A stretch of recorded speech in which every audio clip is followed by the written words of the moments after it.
ಶ್ರೀ ಗಣಪತಿ ಶಾರದಾ ಗುರುಭ್ಯೋ ನಮಃ. ಶ್ರೋತೃಗಳಿಗೆ ಶ್ರೀ ಸಚ್ಚಿದಾನಂದೇಂದ್ರ ಸರಸ್ವತಿ ಸ್ವಾಮಿಗಳವರು ರಚಿಸಿರುವ ಶ್ರೀ ಶಾಂಕರ ಭಾಷ್ಯ ಸಮೇತ ಶ್ರೀಮದ್ ಭಗವದ್ಗೀತೆಯ 2ನೇ ಭಾಗದ ಪೀಠಿಕೆಯಲ್ಲಿ ನೀಡಿರುವ ವಿಚಾರಗಳ ಶ್ರವಣಕ್ಕೆ ಸ್ವಾಗತ. ಗೀತೋಕ್ತವಾದ ಧರ್ಮದ್ವಯ. ಶ್ರೀ ಶಂಕರಾಚಾರ್ಯರವರ ಅಭಿಪ್ರಾಯದಂತೆ ಗೀತೆಯಲ್ಲಿ ವೇದೋಕ್ತವಾದ ಪ್ರವೃತ್ತಿ ಧರ್ಮ, ನಿವೃತ್ತಿ ಧರ್ಮ ಎಂಬ 2 ಧರ್ಮಗಳನ್ನು, ವಾಸುದೇವನೆಂಬ ಪರಮಾರ್ಥ ತತ್ವವನ್ನು ತಿಳಿಸಿಕೊಟ್ಟಿರುತ್ತದೆ. ಹೀಗೆ ಈಗಾಗಲೇ ಹೇಳಿದ್ದಾಗಿದೆ. ಪ್ರವೃತ್ತಿ ಧರ್ಮವೆಂದರೆ ಆಯಾ ವರ್ಣದವರು, ಆಶ್ರಮದವರು ಮಾಡಬೇಕೆಂದು ವಿಧಿಸಿರುವ ಧರ್ಮವು. ಅದಕ್ಕೆ ಸ್ವರ್ಗವೇ ಮುಂತಾದ ಸ್ಥಾನಗಳನ್ನು ಪಡೆಯುವುದೆಂಬ ಅಭ್ಯುದಯವು ಫಲವು. ನಿವೃತ್ತಿ ಧರ್ಮವೆಂದರೆ ಸರ್ವಕರ್ಮ ಸನ್ಯಾಸ ಪೂರ್ವಕವಾದ ಆತ್ಮಜ್ಞಾನ ನಿಷ್ಠೆಯು. ಅದಕ್ಕೆ ಸದ್ಯೋಮುಕ್ತಿ ಎಂಬ ನೈಷ್ಕರ್ಮ್ಯ ರೂಪವಾದ ನಿಶ್ರೇಯಸವು ಫಲವು. ಪ್ರವೃತ್ತಿ ಧರ್ಮವು ಮೇಲೆ ಹೇಳಿದಂತೆ ಅಭ್ಯುದಯಕ್ಕೆ ಕಾರಣವಾದರೂ ದ್ವಂದ್ವ ಪ್ರಹಾಣ ಪೂರ್ವಕವಾಗಿ ಈಶ್ವರಾರ್ಪಣ ಬುದ್ಧಿಯಿಂದ ಮಾಡಿದರೆ ದುರಿತ ಕ್ಷಯ, ಸತ್ವಶುದ್ಧಿ, ಜ್ಞಾನಾನಿಷ್ಠಾ ಯೋಗ್ಯತೆ, ಜ್ಞಾನೋತ್ಪತ್ತಿ, ಸರ್ವಕರ್ಮ ಸನ್ಯಾಸ, ಜ್ಞಾನ ನಿಷ್ಠೆ ಎಂಬ ಕ್ರಮದಿಂದ ನಿಶ್ರೇಯಸಕ್ಕೂ ಕಾರಣವಾಗುತ್ತದೆ. ಹೀಗೆ ಪ್ರವೃತ್ತಿ ಧರ್ಮವು ನಿವೃತ್ತಿ ಧರ್ಮದ ಮೂಲಕವೂ, ನಿವೃತ್ತಿ ಧರ್ಮವು ನೇರಾಗಿಯೂ ಮೋಕ್ಷಕ್ಕೆ ಉಪಾಯವು ಎಂಬುದು ಗೀತೆಯಲ್ಲಿ ಹೇಳಿರುವ ಸಾಧನ ವಿಷಯವಾದ ಉಪದೇಶದ ಸಾರವು. ಗೀತೋಕ್ತವಾದ ಭಕ್ತಿ. ಈ 2 ಧರ್ಮಗಳು ವಾಸುದೇವನೆಂಬ ಪರಮಾತ್ಮನಿಗೆ ಸಂಬಂಧಿಸಿರುತ್ತವೆ. ಇದು ಮುಖ್ಯವಾಗಿ ನೆನಪಿಡತಕ್ಕ ವಿಷಯವಾಗಿದೆ. ಪ್ರವೃತ್ತಿ ಧರ್ಮವನ್ನು ಈಶ್ವರನ ಅಭ್ಯರ್ಚನೆಯೆಂದು ಮಾಡಿದರೆ ಜ್ಞಾನನಿಷ್ಠಾ ಯೋಗ್ಯತೆ ಎಂಬ ಸಂಸಿದ್ಧಿಯು ದೊರಕುವುದು. ಹಾಗೆ ಮಾಡುವುದೇ ಭಕ್ತಿ ಯೋಗವು. ಆದ್ದರಿಂದ ಯಾವುದನ್ನು ನಾವು ಕರ್ಮ ಪ್ರಧಾನವಾದ ದೃಷ್ಟಿಯಿಂದ ಕರ್ಮಯೋಗವೆಂದು ಕರೆಯುವೆವೋ ಅದೇ ಈಶ್ವರ ಪ್ರಧಾನವಾದ ದೃಷ್ಟಿಯಿಂದ ಭಕ್ತಿಯೋಗ ಎನಿಸುತ್ತದೆ. ಕರ್ಮವು ಧ್ಯಾನಯೋಗವನ್ನು ಏರುವುದಕ್ಕೆ ಬೇಕಾದ ಹೊರಗಿನ ಸಾಧನವು. ಸರ್ವಕರ್ಮ ಸನ್ಯಾಸವು ಒಳಗಿನ ಸಾಧನವು. ಮಿಕ್ಕ ದೇವತೆಗಳನ್ನು ಭಜಿಸುವ ಯೋಗಿಗಳೆಲ್ಲರಿಗಿಂತಲೂ ವಾಸುದೇವನನ್ನೇ ಭಜಿಸುವವನು ಯುಕ್ತತಮನು ಎಂದು ಹೇಳಿರುವುದರಿಂದ ಕರ್ಮಯೋಗ, ಧ್ಯಾನಯೋಗ, ಭಕ್ತಿಯೋಗ ಇವುಗಳು ಒಂದಕ್ಕಿಂತ ಒಂದು ಮೇಲಿನ ಮಟ್ಟದ ಸಾಧನಗಳೆಂದು ಆಚಾರ್ಯರು ಭಾವಿಸಿರುತ್ತಾರೆಂದು ಹೇಳಬೇಕಾಗುತ್ತದೆ. ಭಕ್ತಿಯು ಇತರ ದೇವತೆಗಳ ಭಕ್ತಿಯೆಂದು, ಎಲ್ಲರ ಆತ್ಮನಾದ ವಾಸುದೇವನ ಭಕ್ತಿಯೆಂದು 2 ಬಗೆ. ದೇವತೆಗಳನ್ನು ಪೂಜಿಸುವವರು ಸಾತ್ವಿಕರೇ, ಅವರಿಗೆ ದೇವತೆಗಳ ಸಾಯುಜ್ಯವು ದೊರಕುತ್ತದೆ. ಆದರೆ ವಾಸುದೇವನೇ ಎಲ್ಲವೂ ಎಂದು ಆತನನ್ನೇ ಭಜಿಸುವವನು ಮಹಾತ್ಮನು. ಅನ್ಯ ದೇವತೆಗಳಿಗೂ ವಾಸುದೇವನೇ ಆತ್ಮನಾದ್ದರಿಂದ ಅನ್ಯ ದೇವತಾ ಭಕ್ತರು ವಾಸುದೇವನನ್ನೇ ಆರಾಧಿಸುತ್ತಿರುವರು. ಆದರೂ ಅವರು ಅದನ್ನು ಅರಿಯರಾದ್ದರಿಂದ ಅವರಿಗೆ ಕೊನೆಗಾಣುವ ಫಲವಾಗುತ್ತದೆ. ಪಾಪಿಗಳಿಗೆ ಭಗವದ್ಭಕ್ತಿಯು ರುಚಿಸುವುದಿಲ್ಲ. ಅರ್ಥ ಜಿಜ್ಞಾಸು, ಅರ್ಥಾರ್ಥಿ, ಜ್ಞಾನಿ ಎಂಬ 4 ಬಗೆಯ ಸುಕೃತಿಗಳು ಭಗವಂತನನ್ನು ಪೂಜಿಸುವರು. ಅರ್ಥಿತ್ವಾದಿ ನಿಮಿತ್ತವಿಲ್ಲದೆ ಪ್ರೇಮದಿಂದಲೇ ಭಗವಂತನನ್ನು ಭಜಿಸುವವರಿಗೆ ಆತನು ಬುದ್ಧಿಯೋಗವನ್ನು ಕೊಟ್ಟು ಅವರ ಹೃದಯದಲ್ಲಿಯೇ ತಾನಿದ್ದುಕೊಂಡು ಬೆಳಗುವ ಜ್ಞಾನ ದೀಪದಿಂದ ಅವರ ಅಜ್ಞಾನದ ಕತ್ತಲೆಯನ್ನು ನೀಗುತ್ತಾನೆ. ಭಗವತ್ ತತ್ವವು ಸರ್ವಯೋಗೈಶ್ವರ್ಯದಿಂದಲೂ ಸರ್ವಜ್ಞಾನ ಶಕ್ತಿಯಿಂದಲೂ ಕೂಡಿದ ಸೋಪಾಧಿಕವಾದ ಸಗುಣ ರೂಪ. ಯಾವ ಉಪಾಧಿಯೂ ಇಲ್ಲದ ನಿರ್ವಿಶೇಷ ರೂಪ ಎಂದು 2 ಬಗೆಯಾಗಿರುತ್ತದೆ. ಇವುಗಳೊಳಗೆ ಸಗುಣ ರೂಪವನ್ನು ಭಜಿಸುವುದು ಹೆಚ್ಚು ಸುಲಭವು. ಸಗುಣೋಪಾಸಕರನ್ನು ಭಗವಂತನೇ ಉದ್ಧಾರ ಮಾಡುತ್ತಾನೆ.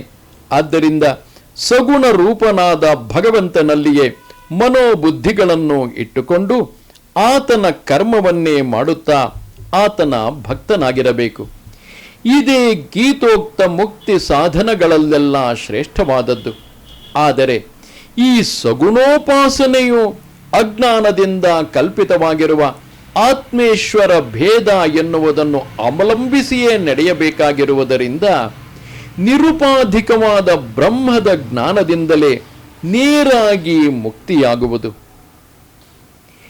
ಗೀತೋಕ್ತ ಜ್ಞಾನ ಭಗವದ್ಭಕ್ತಿಯಿಂದ ದೊರಕುವ ಮುಕ್ತಿ ಸಾಧನವಾದ ಜ್ಞಾನದ ಸ್ವರೂಪವೇನು?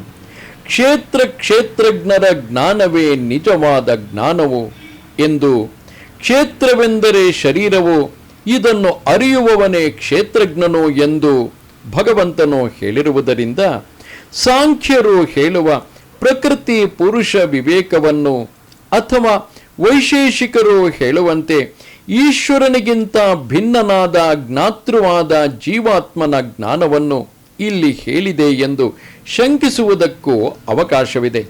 ಆದರೆ ಎಲ್ಲ ಕ್ಷೇತ್ರಗಳಲ್ಲಿಯೂ ಇರುವ ಕ್ಷೇತ್ರಜ್ಞನು ಭಗವಂತನೇ ಎಂಬ ಗೀತೋಕ್ತಿಯು ಈ ಎರಡು ಮತಗಳಿಗೂ ವಿರುದ್ಧವಾಗಿರುವುದರಿಂದ ಗೀತೆಯಲ್ಲಿ ಅನೇಕಾತ್ಮವಾದಕ್ಕಾಗಲಿ ತಟಸ್ಥೇಶ್ವರವಾದಕ್ಕಾಗಲಿ ಅವಕಾಶವಿಲ್ಲವೆಂದು ತೀರ್ಮಾನಿಸಿ ಆಚಾರ್ಯರು ಗೀತಾಶಾಸ್ತ್ರದಲ್ಲಿ ಅದ್ವಿತೀಯಾತ್ಮಜ್ಞಾನವನ್ನೇ ಹೇಳಿದೆ ಎಂದು ವಾದಿಸಿರುತ್ತಾರೆ. ಗೀತೆಯಲ್ಲಿ ಹೇಳಿರುವುದು ಅದ್ವಿತೀಯಾತ್ಮನನ್ನೇ ಎಂಬುದಕ್ಕೆ ಆಚಾರ್ಯರು ಹೇಳಿರುವ ಮುಖ್ಯ ಸಾಧಕ ಯುಕ್ತಿಗಳನ್ನು ಇಲ್ಲಿ ಜಿಜ್ಞಾಸುಗಳಿಗಾಗಿ ಸಂಗ್ರಹಿಸಿ ತಿಳಿಸುವೆವು. ಮೊದಲಿಗೆ ಸಾಂಖ್ಯರು ಹೇಳುವ 24 ತತ್ವಗಳು ಕ್ಷೇತ್ರವೇ ಎಂದು ಹೇಳಿದ ಬಳಿಕ ಪರಮಾತ್ಮನು ಎಲ್ಲ ಕ್ಷೇತ್ರಗಳಲ್ಲಿರುವ ಕ್ಷೇತ್ರಜ್ಞನು, ಸರ್ವ ಪ್ರಾಣಿಗಳಲ್ಲಿಯೂ ವಿಭಕ್ತನಾಗಿರುವಂತೆ ತೋರಿದರೂ ಅವಿಭಕ್ತನಾಗಿರುವನು, ಸಾಕ್ಷಿಯು ಅಥವಾ ಉಪದೃಷ್ಟ್ಯವು ಎಂದು ಹೇಳಿರುವುದು ನಿರೀಶ್ವರವಾದಿಗಳು ಅನೇಕ ಪುರುಷವಾದಿಗಳು ಆದ ಸಾಂಖ್ಯರ ಸಿದ್ಧಾಂತಕ್ಕೆ ಅತ್ಯಂತ ವಿರುದ್ಧವಾಗಿರುತ್ತದೆ. ಇನ್ನು ಎರಡನೆಯದಾಗಿ ಇಚ್ಛಾ, ಚೇತನ ಮುಂತಾದವುಗಳು ಕ್ಷೇತ್ರವೇ ಎಂದಿರುವುದು ಇವು ಆತ್ಮನ ಗುಣಗಳೆನ್ನುವ ವೈಶೇಷಿಕರ ಮತಕ್ಕೆ ವಿರುದ್ಧವಾಗಿದೆ. ಮೂರನೆಯದಾಗಿ ಎಲ್ಲ ಭೂತಗಳ ಆತ್ಮನೇ ತಾನೆಂದಿರುವುದು ಅವರ ತಟಸ್ಥೇಶ್ವರವಾದಕ್ಕೆ ವಿರುದ್ಧವಾಗಿದೆ ಎಂಬುದು ಸ್ಪಷ್ಟವೇ ಆಗಿದೆ. ಶಂಕರಾಚಾರ್ಯರ ಹಿಂದೆಯೂ ಕೆಲವರು ಅದ್ವೈತವನ್ನು ಗೀತಾರ್ಥವೆಂದು ಹೇಳುತ್ತಿದ್ದರಾದರೂ ಅವರು ಜೀವನು ಜ್ಞಾನ ಕರ್ಮ ಸಮುಚ್ಚಯದಿಂದ ಅಥವಾ ಕೇವಲ ಧ್ಯಾನದಿಂದ ಈಶ್ವರ ಸಾಯುಜ್ಯವನ್ನು ಸತ್ತ ಬಳಿಕ ಪಡೆಯುತ್ತಾನೆಂದು ಹೇಳುತ್ತಿದ್ದರು. ಅವರೂ ಆಚಾರ್ಯರಿಗಿಂತ ಈಚೆಗೆ ಬಂದಿರುವ ಭಾಷ್ಯಕಾರರು ಹೇಳುವ ಜ್ಞಾನವು ಗೀತೋಕ್ತ ಜ್ಞಾನವಲ್ಲ. ಆಚಾರ್ಯರಿಗೆ ಸಮ್ಮತವಾದ ಜ್ಞಾನವೇ ಗೀತೆಯಲ್ಲಿ ಪ್ರತಿಪಾದಿತವಾಗಿದೆ ಎಂಬುದಕ್ಕೆ ಸಾಧಕ ಯುಕ್ತಿಗಳು ಯಾವುವೆಂದರೆ, ಮೊದಲನೆಯದು ಅಸತ್ತು ಹುಟ್ಟುವುದಿಲ್ಲ, ಸತ್ತು ನಾಶವಾಗುವುದಿಲ್ಲ ಎಂಬ ಸತ್ಕಾರ್ಯವಾದವನ್ನು ಹೂಡಿದ ಬಳಿಕ ಭಗವಂತನು ಶರೀರವು ಅನಿತ್ಯವಾದ್ದರಿಂದ ಅಸತ್ತೆಂಬುದನ್ನು, ಆತ್ಮನು ಅವಿನಾಶಿಯಾದ್ದರಿಂದ ಸತ್ತೆಂಬುದನ್ನು ಸ್ಪಷ್ಟಪಡಿಸಿರುತ್ತಾನೆ. ಆತ್ಮನು ಅವಿಕ್ರಿಯನಾದ್ದರಿಂದ ಅವನಿಗೆ ನಾಶವಿಲ್ಲವೆಂದು ತಿಳಿದವನು ಯಾವ ಕರ್ಮವನ್ನು ಮಾಡುವುದಿಲ್ಲ. ಜ್ಞಾನಿಯು ತನ್ನ ಸ್ವರೂಪದಲ್ಲಿ ಕಾಣುವ ಕರ್ಮವನ್ನು ಅಕರ್ಮವೆಂದು ಅರಿತುಕೊಂಡಿರುತ್ತಾನೆ. ಅವನು ನಿಜವಾಗಿ ಯಾವ ಕರ್ಮವನ್ನು ಮಾಡುವುದೂ ಇಲ್ಲ. ಪ್ರಕೃತಿಯೇ ಕರ್ಮವನ್ನು ಮಾಡುವುದು, ಆತ್ಮನಲ್ಲ ಎಂದು ತಿಳಿದವನೇ ಸರಿಯಾಗಿ ತಿಳಿದವನು. ಇಂಥ ವಾಕ್ಯಗಳು ಆತ್ಮನು ಕರ್ತೃವಲ್ಲ ಎಂಬುದನ್ನು ತಿಳಿಸುತ್ತವೆ. ಇನ್ನು ಎರಡನೆಯದಾಗಿ ಜ್ಞಾನಿಯು ಭಗವಂತನ ಆತ್ಮನೇ. ಸಮದರ್ಶನವುಳ್ಳ ಜ್ಞಾನಿಯು ತನ್ನ ಆತ್ಮನಾದ ಭಗವಂತನಲ್ಲಿ ಸರ್ವ ಪ್ರಾಣಿಗಳಲ್ಲಿಯೂ ತನ್ನ ಆತ್ಮನಾದ ಭಗವಂತನು ಇರುವನೆಂದು ಕಂಡುಕೊಳ್ಳುತ್ತಾನೆ. ಜ್ಞಾನಿಯು ಬ್ರಹ್ಮವನ್ನು ಅರಿತುಕೊಂಡು ಬ್ರಹ್ಮದಲ್ಲಿಯೇ ಸೇರಿ ಹೋಗುತ್ತಾನೆ. ಇಂಥ ವಾಕ್ಯಗಳು ಬ್ರಹ್ಮಾತ್ಮೈಕತ್ವ ಜ್ಞಾನವೇ ಜ್ಞಾನವೆಂದು ಸಾರುತ್ತವೆ. ಇವೇ ಮುಂತಾದ ಕಾರಣಗಳಿಂದ ತಾವು ಹೇಳುವ ಅದ್ವೈತ ಜ್ಞಾನವೇ ಗೀತೆಯಲ್ಲಿ ಉಕ್ತವಾಗಿದೆ ಎಂದು ಆಚಾರ್ಯರು ಅಭಿಪ್ರಾಯಪಟ್ಟಿರುತ್ತಾರೆ. ಜ್ಞಾನನಾಶ್ಯವಾದ ಅಜ್ಞಾನ, ಮಾಯೆ. ಅಜ್ಞಾನ, ಮಾಯೆ ಎಂಬ ಎರಡು ಶಬ್ದಗಳು ಗೀತೆಯಲ್ಲಿ ಅಲ್ಲಲ್ಲಿ ಬರುತ್ತವೆ. ಆಚಾರ್ಯರು ಈ ಮಾತುಗಳಿಗೆ ಯಾವ ಅರ್ಥವನ್ನು ಕೊಟ್ಟಿರುತ್ತಾರೆಂಬುದು ವಿಚಾರಾರ್ಹವಾಗಿರುತ್ತದೆ. ಮಾಯೆಯು ಈಶ್ವರನ ಶಕ್ತಿ ಎಂದು ಆಚಾರ್ಯರು ಇತರ ಭಾಷ್ಯಕಾರರಂತೆ ಬರೆದಿರುತ್ತಾರಾದರೂ ಅವರು ಹೇಳುವ ಮಾಯೆಯು ಪರಮಾರ್ಥವಾಗಿರುವುದಲ್ಲ. ಅದು ಅಜ್ಞರಾದ ಪಾಪಿ ಜೀವರುಗಳಿಗೆ ಮೋಹವನ್ನು ಉಂಟುಮಾಡುವ ತ್ರಿಗುಣಾತ್ಮಕ ಪ್ರಕೃತಿಯದಾಗಿರುತ್ತದೆ. ಈಶ್ವರನಿಗೆ ಪಂಚಭೂತಗಳು, ಬುದ್ಧಿ, ಅಹಂಕಾರ, ಅವ್ಯಕ್ತ ಎಂಬ ರೂಪದ ಅಪರ ಪ್ರಕೃತಿಯೆಂದು, ಜೀವರೂಪವಾಗಿರುವ ಪರ ಪ್ರಕೃತಿಯೆಂದು ಎರಡು ಬಗೆಯ ಪ್ರಕೃತಿಗಳಿರುವವು. ಪರಮಾತ್ಮನು ಮಾಯೆಯಿಂದ ಹುಟ್ಟಿದಂತೆಯೂ ದೇಹ ಉಳ್ಳವನಂತೆಯೂ ಕಾಣಿಸುತ್ತಾನೆ. ಮಾಯೆಯಿಂದ ಸರ್ವ ಪ್ರಾಣಿಗಳನ್ನು ಭ್ರಾಂತಿಗೊಳಿಸುತ್ತಾನೆ. ಭಗವಂತನೇ ತಮ್ಮ ಆತ್ಮನೆಂದು ತಿಳಿದವರು ಅದನ್ನು ದಾಟುತ್ತಾರೆ. ಇಂಥ ಗೀತಾ ವಾಕ್ಯಗಳ ಆಧಾರದಿಂದ ಮಾಯೆ ಎಂದರೆ ಅವಿದ್ಯೆಯಿಂದ ತೋರುತ್ತಿರುವ ಭ್ರಾಂತಿಕಾರಕವಾದ ಪ್ರಕೃತಿಯೇ ಎಂದು ಆಚಾರ್ಯರು ನಿರ್ಣಯಿಸಿರುತ್ತಾರೆ. ಇನ್ನು ಭಾಷ್ಯಕಾರರು ಹೇಳುವ ಅವಿದ್ಯೆಯು ಅಥವಾ ಅಜ್ಞಾನವೋ ಯಾವುದು, ಇದನ್ನು ವಿಚಾರ ಮಾಡಬೇಕಷ್ಟೇ. ಅವಿದ್ಯೆ, ಅಜ್ಞಾನ ಎಂಬ ಶಬ್ದಗಳು ತಿಳಿಯದಿರುವುದು, ತಪ್ಪು ತಿಳುವಳಿಕೆ ಎಂಬ ಅರ್ಥದಲ್ಲಿ ಲೋಕದಲ್ಲಿ ರೂಢವಾಗಿದೆ. ಈ ಶಬ್ದಗಳು ಅವಿದ್ಯೆ, ಅಜ್ಞಾನ ಎಂಬ ಶಬ್ದಗಳು ತಿಳಿಯದಿರುವುದು, ತಪ್ಪು ತಿಳುವಳಿಕೆ ಎಂಬ ಅರ್ಥದಲ್ಲಿ ಲೋಕದಲ್ಲಿ ರೂಢವಾಗಿದೆ.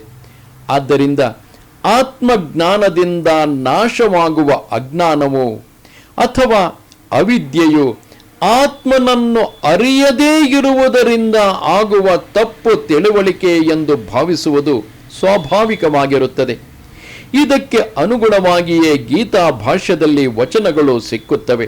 ಹೇಗೆಂದರೆ, ಅವಿವೇಕದಿಂದ ಮಿಥ್ಯಾ ಪ್ರತ್ಯಯವು ಹುಟ್ಟುತ್ತದೆ, ಅದನ್ನು ಜ್ಞಾನವು ತೊಲಗಿಸುತ್ತದೆ ಎಂಬ ವಾಕ್ಯದಲ್ಲಿ ಅಜ್ಞಾನವೆಂದರೆ ಅವಿವೇಕವೆಂದು, ತಮವೆಂದರೆ ಮಿಥ್ಯಾ ಪ್ರತ್ಯಯ ರೂಪವಾದ ಮೋಹವೆಂದು ಹೇಳಿದೆ. ಬೇರೆ ಬೇರೆಯ ಸ್ವಭಾವದವುಗಳಾದ ಕ್ಷೇತ್ರ, ಕ್ಷೇತ್ರಜ್ಞರ ಸ್ವರೂಪವನ್ನು ವಿಂಗಡಿಸಿ ಅರಿತುಕೊಳ್ಳದೆ ಇರುವ ಕಾರಣದಿಂದ ಒಂದರಲ್ಲಿ ಮತ್ತೊಂದನ್ನು, ಮತ್ತೊಂದರ ಧರ್ಮಗಳನ್ನು ಹುಟ್ಟುಗಟ್ಟುವ ಅಧ್ಯಾಸವೇ ಕ್ಷೇತ್ರ ಕ್ಷೇತ್ರಜ್ಞ ಸಂಯೋಗವು, ಅದು ಮಿಥ್ಯಾ ಜ್ಞಾನ ರೂಪವಾಗಿರುತ್ತದೆ ಎಂಬ ವಾಕ್ಯದಲ್ಲಿ ಅಧ್ಯಾಸ, ಮಿಥ್ಯಾ ಜ್ಞಾನ ಇವುಗಳನ್ನು ಕ್ಷೇತ್ರ ಕ್ಷೇತ್ರಜ್ಞರ ವೈಲಕ್ಷಣ್ಯವೆಂದು ಅರಿತುಕೊಳ್ಳುವುದರಿಂದ ಕಳೆದುಕೊಳ್ಳಬಹುದು ಎಂದು ಹೇಳಿದೆ. ಸೂತ್ರ ಭಾಷ್ಯದಲ್ಲಿ ಈ ಮಿಥ್ಯಾ ಜ್ಞಾನವನ್ನೇ ಅವಿದ್ಯೆ ಎಂದು ಕರೆದಿರುತ್ತದೆ. 13ನೆಯ ಅಧ್ಯಾಯದ 2ನೆಯ ಶ್ಲೋಕದ ಭಾಷ್ಯದಲ್ಲಿ ಅವಿದ್ಯಾ ವಿಷಯಕವಾದ ವಿಸ್ತಾರವಾದ ಚರ್ಚೆಯಿದೆ. ಅದರಲ್ಲಿ ಸಂಸಾರವು ಅವಿದ್ಯಾಕೃತವಾಗಿದೆ, ಅಗ್ರಹಣ, ಅನ್ಯಥಾ ಗ್ರಹಣ, ಸಂಶಯ ಈ ಮೂರು ಅವಿದ್ಯೆಯೇ, ಇವು ಮೂರು ಅಂತಃಕರಣ ಧರ್ಮಗಳೇ ಎಂದು ಸ್ಪಷ್ಟಪಡಿಸಿರುತ್ತದೆ. ಲೌಕಿಕ ವೈದಿಕ ವ್ಯವಹಾರವೆಲ್ಲವೂ ಅವಿದ್ಯಾ ಕಾರ್ಯವು, ಕ್ರಿಯಾಕಾರಕಾದಿ ವ್ಯವಹಾರವೆಲ್ಲ ಅವಿದ್ಯಾ ಭೂಮಿಯಲ್ಲಿಯೇ. ಅಂತ್ಯ ಪ್ರಮಾಣವಾದ ಆತ್ಮಜ್ಞಾನವು ಪ್ರಮಾಣ ವ್ಯವಹಾರವನ್ನೇ ತೊಲಗಿಸುತ್ತದೆ ಎಂಬ ವಾಕ್ಯಗಳಲ್ಲಿ ಆತ್ಮ ಅನಾತ್ಮರ ಅಧ್ಯಾಸವೇ ಪ್ರಮಾಣ ಪ್ರಮೇಯ, ಕ್ರಿಯಾಕಾರಕ ಫಲಾದಿ ವ್ಯವಹಾರಗಳಿಗೆ ನಿಮಿತ್ತವೆಂದು ಆತ್ಮ ಅನಾತ್ಮರ ಅಧ್ಯಾಸವೇ ಪ್ರಮಾಣ ಪ್ರಮೇಯ, ಕ್ರಿಯಾಕಾರಕ ಫಲಾದಿ ವ್ಯವಹಾರಗಳಿಗೆ ನಿಮಿತ್ತವೆಂದು ಹೇಳಿದಂತಾಗಿರುತ್ತದೆ. ದೇಹಾದಿಗಳೇ ತಾವೆಂಬ ಭ್ರಾಂತಿಯಿಂದ ಸ್ವಪ್ನ ಮಾಯಾದಿಗಳಲ್ಲಿ ಹೇಗೋ ಹಾಗೆ ಕರ್ತೃತ್ವ ಭೋಕ್ತೃತ್ವವು ಉಂಟಾಗಿರುತ್ತದೆ. ಈ ಭ್ರಾಂತಿ ಇಲ್ಲದ ಸುಷುಪ್ತಿ ಸಮಾಧ್ಯಾದಿಗಳಲ್ಲಿ ಕರ್ತೃತ್ವ ಭೋಕ್ತೃತ್ವಾದಿ ಅನರ್ಥವು ಇರುವುದಿಲ್ಲ ಎಂದು ಹೇಳಿರುವುದರಿಂದ ಅವಿದ್ಯೆಯೆಂದರೂ ಅನಾತ್ಮವಾದ ದೇಹಾದಿಗಳಲ್ಲಿರುವ ಆತ್ಮತ್ವ ಭ್ರಾಂತಿ ಎಂದರೂ ಒಂದೇ ಎಂಬುದು ಆಚಾರ್ಯರ ಮತವೆಂಬುದು ಏರ್ಪಡುತ್ತದೆ. ಅವಿವೇಕ ಜ್ಞಾನರೂಪವಾದ ಅವಿದ್ಯೆ ಎಂಬ ಬುದ್ಧಿವೃತ್ತಿಯಿಂದ ಆತ್ಮನು ಶಬ್ದಾದಿಗಳ ಜ್ಞಾತೃವೆನಿಸುತ್ತಾನೆ. ವಿವೇಕ ರೂಪವಾದ ವಿದ್ಯೆ ಎಂಬ ಬುದ್ಧಿವೃತ್ತಿಯಿಂದ ಆತ್ಮನು ಜ್ಞಾನಿ ಎನಿಸಿಕೊಳ್ಳುತ್ತಾನೆ.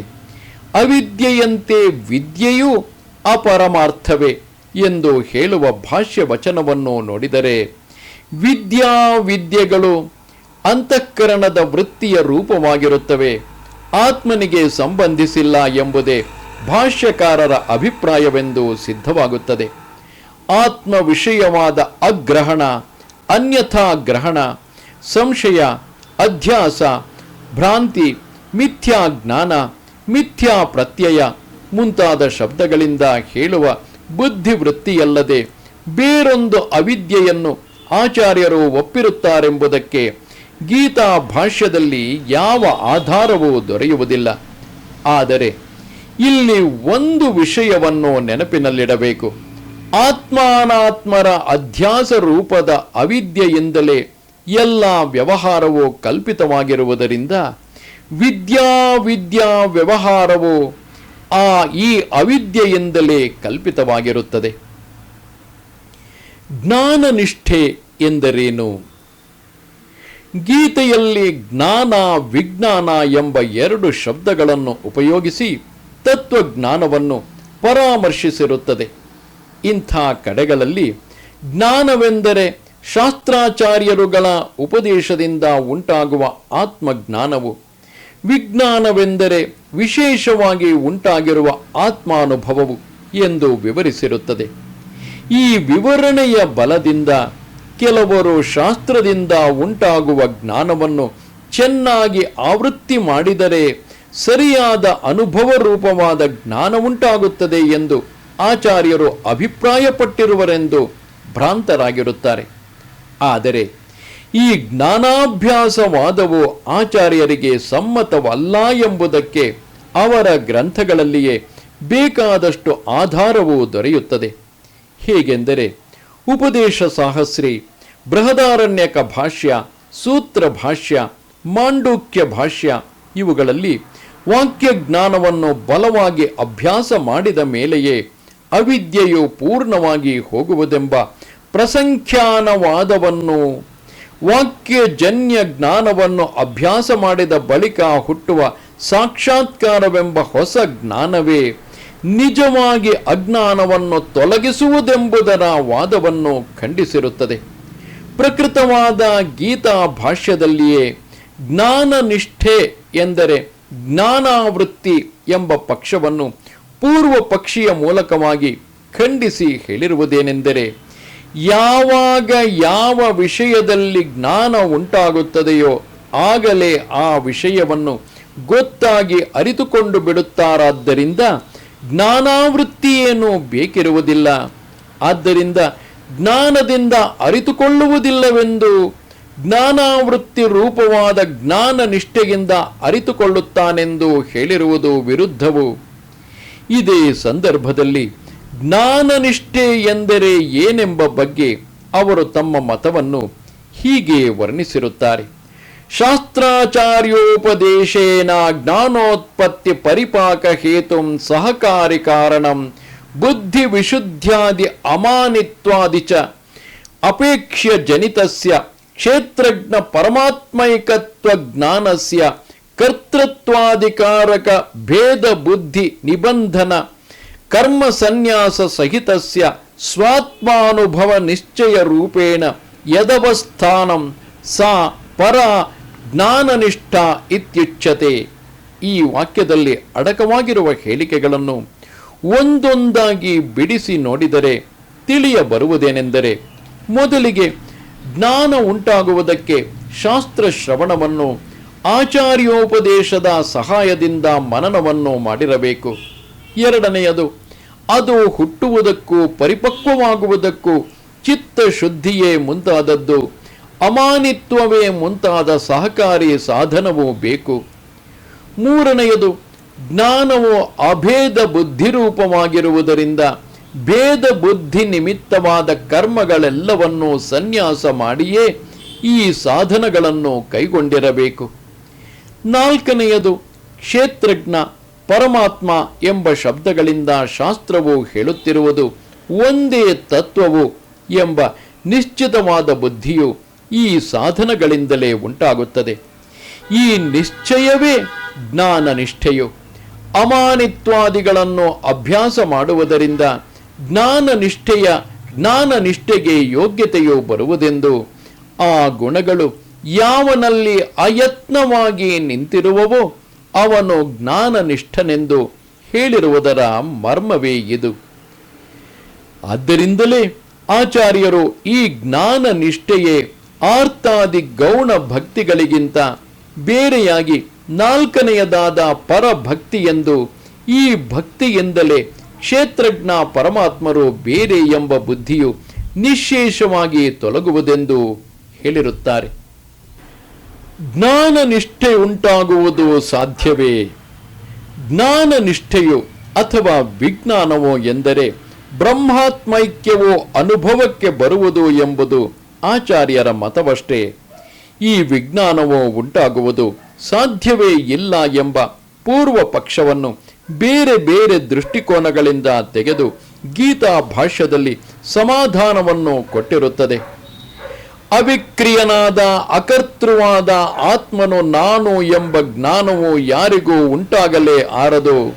ಅದು ಉಂಟಾಗುವ ಹಾಗಿದ್ದರೆ ಸರ್ವಕರ್ಮ ಸನ್ಯಾಸವು ಸಾಧ್ಯವಾಗುತ್ತಿತ್ತು ಎಂಬುದು ಮೀಮಾಂಸಕರ ಮತ್ತು ಅವರ ಪ್ರಕ್ರಿಯೆಯನ್ನು ಅವಲಂಬಿಸುವ ವೇದಾಂತಿಗಳ ಆಕ್ಷೇಪವು. ನಾನು ಕರ್ತೃವಲ್ಲ ಭೋಕ್ತೃವಲ್ಲ ಎಂಬ ಜ್ಞಾನವು ಯಾವನಿಗೆ ಉಂಟಾಗುವುದೋ ಅವನು ಮಾತ್ರ ಎಲ್ಲ ಕರ್ಮಗಳನ್ನು ಕೈಬಿಡಬಲ್ಲನು ಎಂದು ಆಚಾರ್ಯರು ಹೇಳಿರುತ್ತಾರೆ. ಗೃಹಸ್ಥನಿಗೆ ವಿಧಿಸಿರುವ ಅಗ್ನಿಹೋತ್ರಾದಿ ಕರ್ಮಗಳನ್ನು ಮಾಡದೆ ಬಿಟ್ಟ ಸನ್ಯಾಸಿಯೂ ಕೂಡ ಭಿಕ್ಷಾಟನವೇ ಮುಂತಾದ ತನ್ನ ಆಶ್ರಮದ ಕರ್ಮಗಳನ್ನು ನೋಡುವುದು, ಕೇಳುವುದು, ಮೂಸುವುದು, ಮುಟ್ಟುವುದು ಮುಂತಾದ ಅವರ್ಜನೀಯವಾದ ಶರೀರೇಂದ್ರಿಯ ಕರ್ಮಗಳನ್ನು ಮಾಡಲೇಬೇಕಾಗುವುದಲ್ಲವೇ? ಹೀಗಿರುವಲ್ಲಿ ಅಕರ್ತಾತ್ಮ ಜ್ಞಾನವು ಯಾರಿಗೆ ತಾನೇ ಹೇಗೆ ಉಂಟಾದೀತು ಎಂಬುದು ಆಕ್ಷೇಪಕನ ಆಶಯವು. ಇದಕ್ಕೆ ಆಚಾರ್ಯರ ಸಮಾಧಾನವೇನೆಂದರೆ, ಅಕರ್ತಾತ್ಮ ಜ್ಞಾನವು ಯಾರಿಗೂ ಉಂಟಾಗದೇ ಇದ್ದರೆ ಅದಕ್ಕೆ ಸಾಧನವೆಂದು ಶಮಾದಿಗಳನ್ನು ಶಾಸ್ತ್ರದಲ್ಲಿ ಉಪದೇಶಿಸಿರುವುದು ವ್ಯರ್ಥವಾಗುವುದು. ಕರ್ಮವನ್ನು ಶಾಸ್ತ್ರವು ಉಪದೇಶಿಸಿದ ಮಾತ್ರದಿಂದ ಧರ್ಮ ಅಧರ್ಮಾದಿಗಳು ಉಂಟೆಂಬ ಜ್ಞಾನವು, ಜನ್ಮಾಂತರ ಲೋಕಾಂತರಗಳು ಇರುವವೆಂಬ ಜ್ಞಾನವು ಉಂಟಾಗುವವೆಂದು ಒಪ್ಪುವ ಮೀಮಾಂಸಕರು ಅದೇ ಶಾಸ್ತ್ರದ ಉಪದೇಶದಿಂದ ಅಧಿಕಾರಿಯಾದವನಿಗೆ ಆತ್ಮಜ್ಞಾನವು ಉಂಟಾಗುವುದೆಂದು ಈತಕ್ಕೆ ಒಪ್ಪಬಾರದು. ಆದ್ದರಿಂದ ಶಾಸ್ತ್ರವು ಪ್ರಮಾಣವೆಂದು ಒಪ್ಪುವವರು ಈ ಆಕ್ಷೇಪವನ್ನು ಮಾಡಬಾರದು. ಇನ್ನು ಆತ್ಮನನ್ನು ಅರಿತುಕೊಳ್ಳುವುದಕ್ಕೆ ಕಾರಣವೇ ಇಲ್ಲ, ಆತ್ಮನು ಕರಣಕ್ಕೆ ವಿಷಯನೋ ಅಲ್ಲ, ನಿರಾಕಾರನೋ ಆಗಿರುತ್ತಾನೆ, ಆದ್ದರಿಂದ ಆತ್ಮ ವಿಷಯವಾದ ವಿಜ್ಞಾನವು ಉಂಟಾಗುವುದು ಶಕ್ಯವಲ್ಲ ಎಂಬುದು ಮತ್ತೊಂದು ಪೂರ್ವ ಪಕ್ಷವು. ಹೊರಗಿನ ವಸ್ತುಗಳನ್ನು ಯಾವಾಗಲೂ ಕರಣದಿಂದಲೇ ಅರಿಯುತ್ತೇವೆ.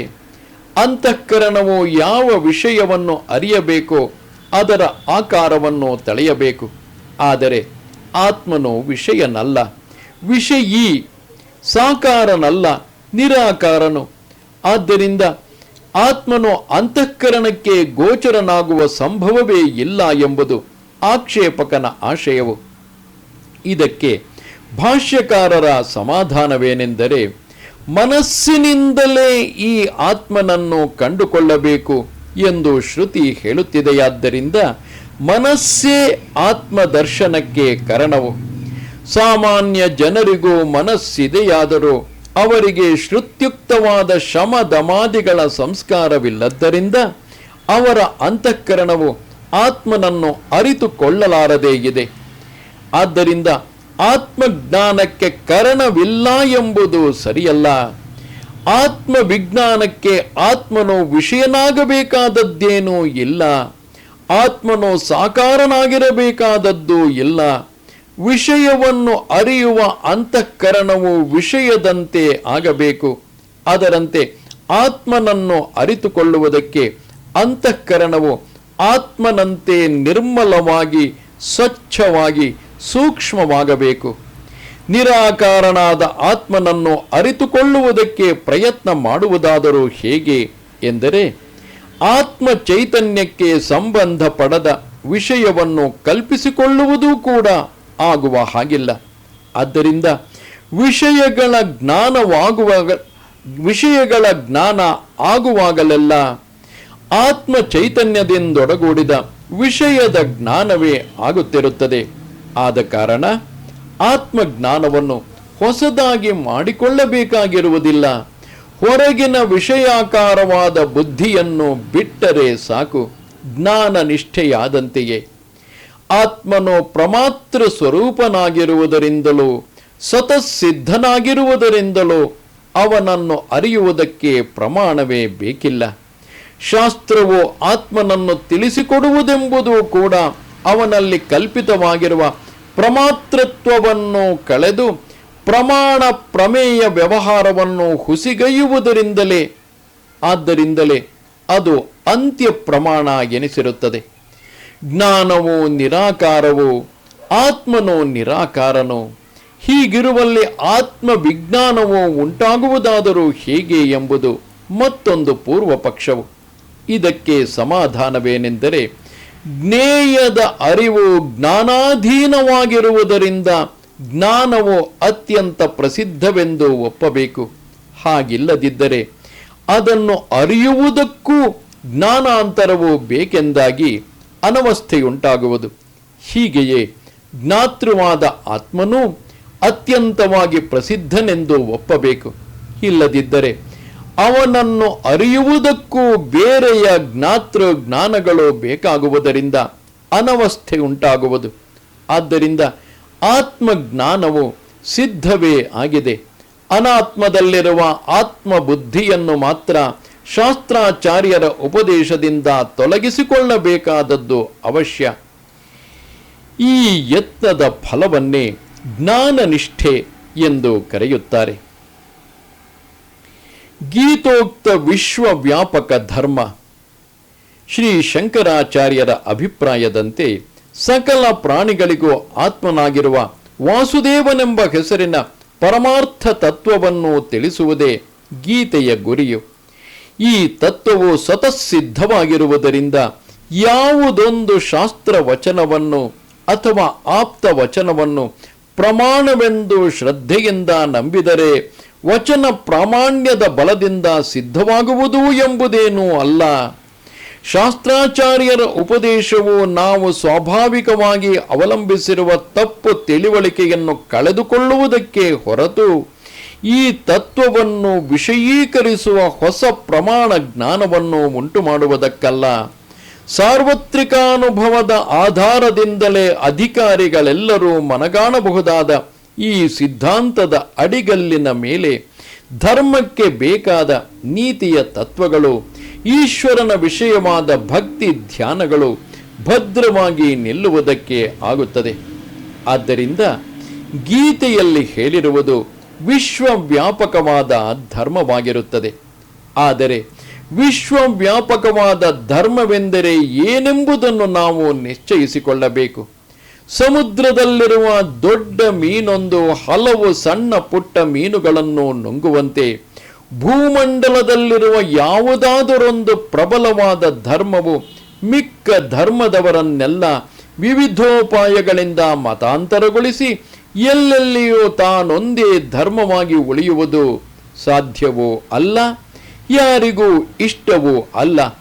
ಎಲ್ಲರ ಸ್ವಾತಂತ್ರ್ಯವನ್ನು ಬದಿಗೊತ್ತಿ ತನ್ನ ಉಪದೇಶಗಳನ್ನು ಅವರ ತಲೆಯ ಮೇಲೆ ಹೊರಿಸುವ ಒಂದು ತಂಡದವರು ತರುವ ಉಪದೇಶಕ್ಕೆ ಧರ್ಮವೆಂಬ ಘನತೆಯ ಹೆಸರು ಎಂದಿಗೂ ಸಲ್ಲಲಾರದು. ಅವರವರಿಗೆ ಇಷ್ಟವಾದ ದೇವತೆಯಲ್ಲಿಯೇ ಶ್ರದ್ಧೆಯನ್ನು ಹೆಚ್ಚಿಸಿ ಆ ದೇವತೆಯ ಆರಾಧನೆಯ ಮೂಲಕವಾಗಿಯೇ ಅವರ ಇಷ್ಟಾರ್ಥಗಳನ್ನು ತಂದುಕೊಡುವೆನೆಂದೇ ಗೀತೋಕ್ತನಾದ ವಾಸುದೇವ ಭಗವಂತನು ವಾಗ್ದಾನ ಮಾಡಿರುತ್ತಾನೆ. ಗೀತೋಕ್ತವಾಗಿರುವ ವಿಶ್ವವ್ಯಾಪಕ ಧರ್ಮದ ತತ್ವವನ್ನು ಅರಿತ ಜ್ಞಾನಿಯ ನಿಶ್ಚಯವು ಹೇಗಿರುವುದೆಂದರೆ, ನನ್ನ ಆತ್ಮನಾಗಿರುವ ವಾಸುದೇವನೇ ಬ್ರಹ್ಮಾದಿ ಸ್ತಂಭ ಪರ್ಯಂತವಾದ ಸಕಲ ಭೂತಗಳಿಗೂ ಆತ್ಮನಾಗಿರುತ್ತಾನೆ. ಈ ನಿಶ್ಚಯವುಳ್ಳವನು ಯಾವ ಪ್ರಾಣಿಗೂ ಯಾವ ಹಿಂಸೆಯನ್ನು ಮಾಡುವುದಿಲ್ಲ. ಸರ್ವಭೂತಗಳಿಗೂ ಹಿತವನ್ನು ಉಂಟು ಮಾಡುವುದರಲ್ಲಿಯೇ ನಿರತನಾಗಿರುತ್ತಾನೆ. ಈ ರೀತಿಯಲ್ಲಿ ನೋಡಿದರೆ ವಿಶ್ವ ಪ್ರೇಮವೇ ವಿಶ್ವೇಶ್ವರನಾದ ವಾಸುದೇವನ ಭಜನೆಯು, ವಿಶ್ವಾತ್ಮನಾದ ವಾಸುದೇವನ ಜ್ಞಾನವೇ ಪರಮ ಪುರುಷಾರ್ಥಕ್ಕೆ ಸಾಧನವು, ಸ್ವಧರ್ಮವನ್ನು ಆತನ ಆರಾಧನೆಯನ್ನಾಗಿ ತಿರುಗಿಸಿಕೊಳ್ಳುವ ಕರ್ಮಯೋಗವೇ ಆತನ ಜ್ಞಾನಕ್ಕೆ ಉಪಾಯವು. ಹೀಗೆಂಬುದು ಶಂಕರಾಚಾರ್ಯರ ಭಾಷ್ಯದಿಂದ ನಮಗೆ ಲಭಿಸಿರುವ ಮಂಗಲಕರವಾದ ಉಪದೇಶವು. ನಮಸ್ತೆ ಶಾರದೆ ದೇವಿ ಕಾಶ್ಮೀರ ಪುರವಾಸಿನಿ ತ್ವಾಮಹಂ ಪ್ರಾರ್ಥೆಯೇ ನಿತ್ಯಂ ವಿದ್ಯಾದಾನಂಚ ದೇಹಿಮೆ. ನಮಸ್ಕಾರ.